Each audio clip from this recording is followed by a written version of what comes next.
Welcome back. Tonight on Talk with Tyrell, a look at the complicated issue of housing for sex offenders. 9 registered offenders had been living in this home on Country Road in Medford, as we reported today, but not anymore after neighbors complained. 1 had to move out last night. Today, 5 others were told they're going to have to leave too and go back to the sex trailers that we were looking at there, the sex offender trailers. That's because of a law in the town of Brookhaven that prohibits more than 2 sex offenders from living in the same house. Now, we spoke to one of the men who was living in the house, and he says they are being treated unfairly.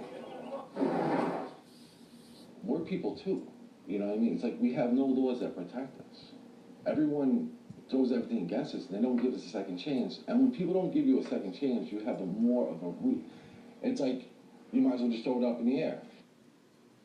So the men who have had to leave the house have the choice of either going back to one of the trailers for homeless sex offenders or possibly to a motel. Joining me now to share his thoughts on this very complicated issue, William O'Leary. Bill is a therapist based in Suffolk who counsels both sex crimes victims and convicted sex offenders, including, Bill, as I understand, some of the men in the story that we did today. Correct. So, one of the neighbors who lives on the block who called us to try to help with the situation, she's just a couple of houses away. It's a common driveway.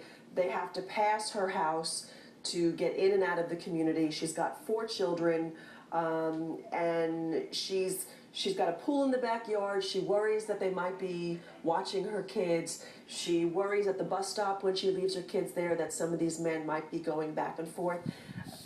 You know, as a mom, I can understand her worry. As a parent, I can certainly understand her worry. Why shouldn't she be concerned? Why shouldn't she be worried? She has every right to be. As a father also, I'd be concerned as well. The bigger issue has really been about where to be able to house sex offenders. This is less of an issue throughout the state because there are less restrictive laws on where they should be able to go. Yeah, here we have a lot of restrictions. You can't live within this amount of feet of a playground or a children's school or a daycare or a school or anywhere where children congregate. So what's happened is some of them have been forced into small pockets where all of those different restrictions are okay. And then you got the town of Brookhaven saying no more than 2 per house. Right. As a therapist who's trying to help these people, what's it doing to you? How difficult does it make your job? Well, it's interestingly, I've been working with victims for 20 years. So I'm actually victims first in the work that I do. I work with perpetrators as well, and my job is to find out what's going to work best to fix whatever issue is the problem. So with them being homeless, which is created by laws that aren't really statistically sound. In other words, there's no correlation between where an offender lives and how close they go to school and then reoffending. So if there was something to base that on, I would very much support it. But because there's nothing to base it on, and we kind of have these feel-good politics or laws that make people feel safer, as a therapist, it really, and my work with law enforcement, what reduces the risk the most, and this is statistically proven, is a combination of post-release supervision and treatment. So when these guys are homeless, what we have to focus on is getting them to not be homeless, because therapy with the homeless individuals becomes crisis intervention. Therapy, what's supposed to be, is relapse prevention.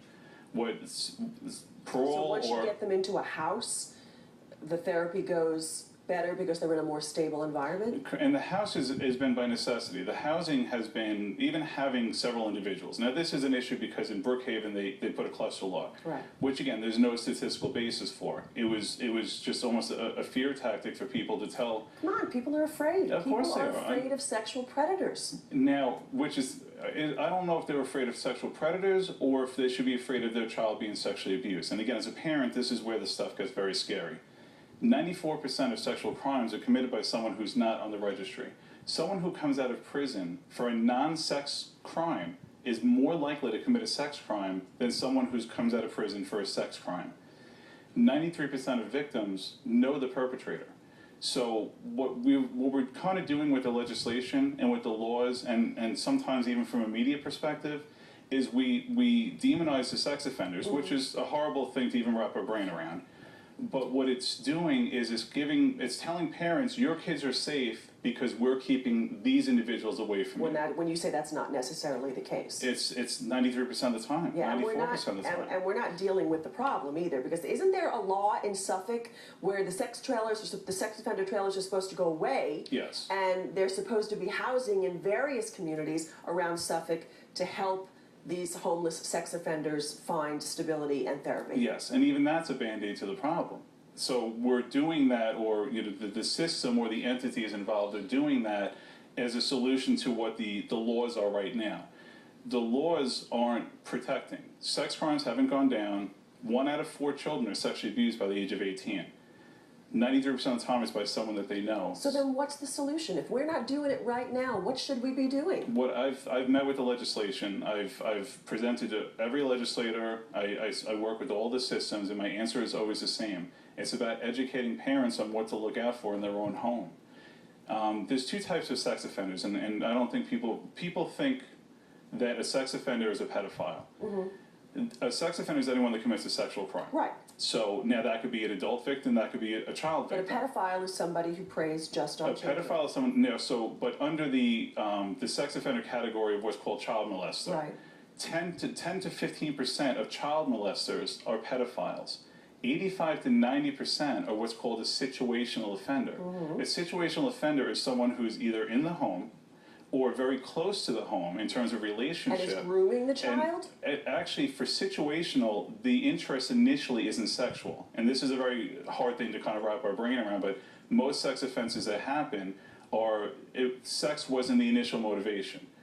It's for Yeah, I mean it is. Yeah, It's a hard thing to complicated wrap our issue. brain So around. some of these guys who were in this house who were getting some therapy and treatment and were being watched Mm-hmm. pretty much 24 hours a day? They had parole and probation. Okay, so going to now the house. some of them are back in the sex offender trailer. Right. Where they're not being as watched as much, and you say also not getting the therapy they need. They're not getting the therapy they need, and they're more exposed. The community, I should say, is more exposed to them. Because what I would have liked to show is kind of a map of their movements. We have a lot of them on GPS. Oh, okay. So GPS, for someone who's in housing, they're in their house all day unless they have appointments. So they leave for appointments, they come home. If they have a job, they go to work, they come home. For a sex offender in the trailer, they go from Riverhead or West Hampton to whatever DSS, could be Hauppauge, could be Coram, could be Deer Park. They go to Huntington, they go to Farmingdale to report to parole. They cover 50, 60, 70, 80 miles in a day. And that's bus stops, that's stores, that's McDonald's, Yeah. that's the place that we go with our kids. All right, well, we're going to have to keep our eye on this because this is certainly an issue that still has a lot more, a need for a solution and a lot better than what we're doing now. So I appreciate you coming in and explaining it to us because there's a lot about this that we certainly don't understand. But in the meantime, we'll watch this story and I'll let everybody know what goes on with it. Bill, thank you so much. Thank you, Appreciate Lynn. it. Still ahead, Samantha returning with a check on your